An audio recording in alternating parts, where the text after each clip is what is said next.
When Jesus saw the vast crowd, his heart was moved with pity for them, for they were like sheep without a shepherd. And he began to teach them many things.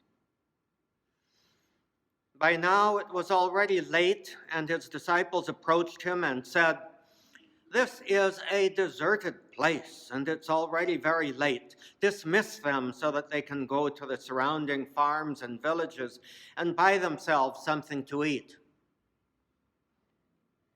Jesus said to them in reply, "Give them some food yourselves." But they said to him, "Are we to buy 200 days' wages worth of food and give it to them to eat?" And he asked them, "How many loaves do you have? Go and see." And when they had found out, they said, 5 loaves and 2 fish. So he gave orders to have them sit down in groups on the green grass. The people took their places in rows by hundreds and by 50s. Taking the 5 loaves and the 2 fish and looking up to heaven, he said the blessing. He broke the loaves and gave them to his disciples to set before the people. He also divided the 2 fish among them all. They all ate and were satisfied. And they picked up 12 wicker baskets full of fragments and what was left of the fish. Those who ate of the loaves were 5,000 men. The Gospel of the Lord.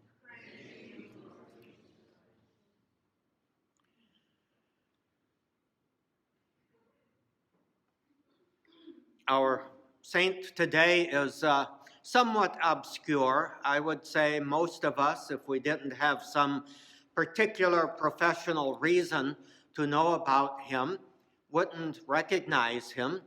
St. Raymond of Peñafort. He's not exactly one of the big popular ones. He did a tremendous service for the church, though.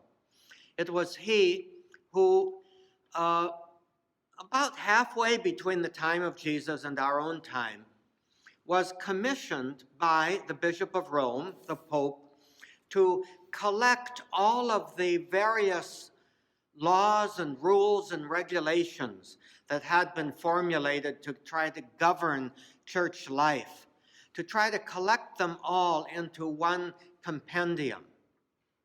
And he obediently did that. And that made it much easier to basically organize the church as the people of God in a systematic way. But that wasn't where his heart was. His heart was really with serving the poor and the sick and the captives, rescuing captives from slavery.